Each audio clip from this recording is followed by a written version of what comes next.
ব্রহ্মকুণ্ড পর্যটন কেন্দ্রের উন্নয়ন কাজ পরিদর্শনে পর্যটন মন্ত্রী সুশান্ত চৌধুরী। সিমনা বিধানসভা এলাকার ব্রহ্মকুণ্ড পর্যটন কেন্দ্রকে আন্তর্জাতিক মানের গন্তব্যে পরিণত করতে বর্তমান সরকার প্রায় 14 কোটি টাকা বরাদ্দ করেছে। রাজ্যের পর্যটন খাতকে বিশ্বের মানচিত্রে তুলে ধরার লক্ষ্যে সরকার নিরন্তর উদ্যোগ নিচ্ছে। এই উদ্দেশ্যে ব্রহ্মকুণ্ডের উন্নয়ন কাজ প্রায় 3 মাস আগে শুরু হয়েছে। আজ শনিবার তথ্য ও পর্যটন দপ্তরের মন্ত্রী সুশান্ত চৌধুরী ব্রহ্মকুণ্ড পর্যটন কেন্দ্রে সরাসরি পরিদর্শনে গেলেন।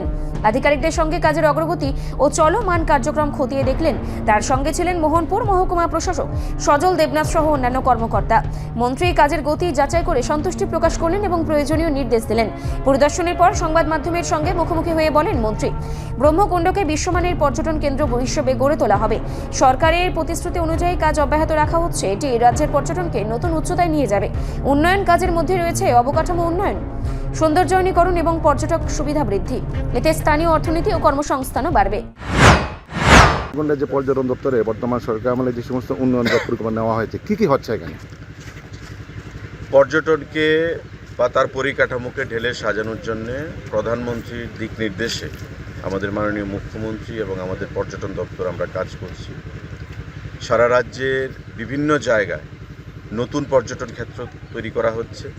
Eco tourism, adventure tourism, spiritual tourism, এগুলোর উপর পাশাপাশি এক্সিস্টিং যে পর্যটন ক্ষেত্রগুলো রয়েছে সেগুলোকে নতুনভাবে নতুন রূপ দেওয়ার আমরা প্রচেষ্টা চালিয়ে যাচ্ছি। এতে করে government of India tourism ministry, আমাদের এশিয়ান ডেভেলপমেন্ট ব্যাংক, সিডবি প্রত্যেকেই special assistance government of India আমাদেরকে সহযোগিতা করছে। তো আজকে আমাদের এই ব্রহ্মকুণ্ড এলাকায় টোটাল আমাদের যে প্রজেক্ট কস্ট 14 কোটির উপর এখানে কাজ শুরু হয়েছে। আপনারা জানেন যে ব্রহ্মকুণ্ড একটা ত্রিপুরা রাজ্যের প্রসিদ্ধ স্থান। প্রতি বছর মানুষ এখানে বিভিন্ন তাদের পিণ্ডদান, বিভিন্ন ধর্মীয় কাজের জন্য, অনুষ্ঠানের জন্য এখানে জড়ো হন। মেলা অনুষ্ঠিত হয়, সে মেলা অনেক দিন ধরে চলে।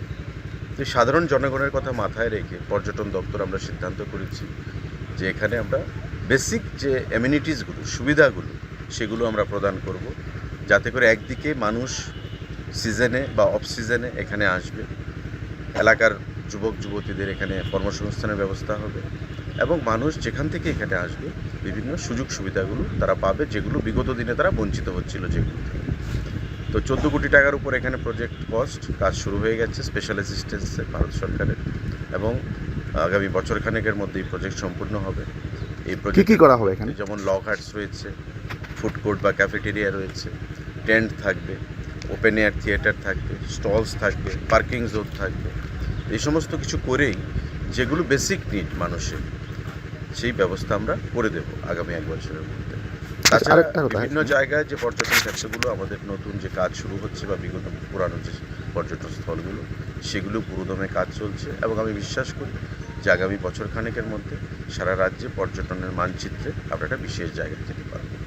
আচ্ছা, এখানে বছরে 2 বার মেলা হয়, রাস পূর্ণিমা এবং সংক্রান্তি উপলক্ষে, কিন্তু এখানে এটা একটা ঐতিহ্য ব্রহ্মকুণ্ডের, কিন্তু সেই জায়গায় এই মাঠটাকে ব্যবহার করে উন্নয়ন হচ্ছে। উন্নয়ন হোক, আমরা সবাই চাই, কিন্তু মেলার যে প্রাসঙ্গিকতা এটা হারিয়ে যাবে না এই উন্নয়নের পেছনে? দেখুন, মেলার প্রাসঙ্গিকতা তখনই থাকবে যখন মানুষ এসে বিভিন্ন সুযোগ সুবিধা পাবে। আজকে যে অবস্থানে রয়েছে বা বিগত সরকারের আমলে যে জায়গায় ছিল, মানুষ এসছে, একটা শৌচালয় নেই, একটা স্নানাগার নেই, একটা টিফিনের দোকান নেই খাওয়ার জন্যে।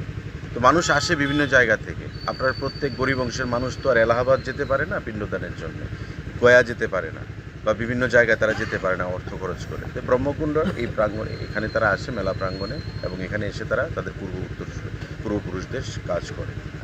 তো আমরা সেই কথা মাথায় রেখি, যে মাঠের কথা আপনি বলছেন সেই মাঠের বিশেষ কোনো ক্ষতি হবে না, বা যে প্রজেক্টটা হচ্ছে মাঠের চতুর্দিকে হচ্ছে দেখবে, এবং মেলার সময় মেলার প্রাঙ্গণে যেন কোনো অসুবিধা না হয়, এটাকে আরও বেশি করে জনপ্রিয় করে তোলার জন্যে এই প্রজেক্টটা আমরা করেছি।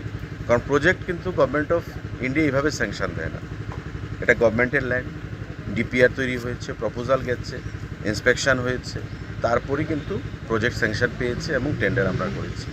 তো সেটা সারা রাজ্যের মানুষের কথা মাথায় রেখে, যারা এখানে এসে তাদের কাজ করতে চান তাদের কথা মাথায় রেখে, স্থানীয় জনগণের কথা মাথায় রেখেই আমরা করব। কারণ এটা গভর্নমেন্টের ল্যান্ড, দীর্ঘদিনভাবে আনইউজড অবস্থায় এইভাবে পড়েছিল। এতে করে মানুষের 2 পয়সা রোজগারও হয়নি, বা এলাকার বা বাইরের বহিরাগত মানুষ যারা আছে তাদের কিন্তু বিশেষ সুবিধাও হয়নি। সেই সুবিধাটা প্রদান করার জন্য এই প্রজেক্টটা করা। আমি বিশ্বাস করি এটা প্রত্যেকটা মানুষের কাছে সমাদৃত হবে, জনপ্রিয় হবে। রিপোর্ট সংবাদ প্রতীক্ষা।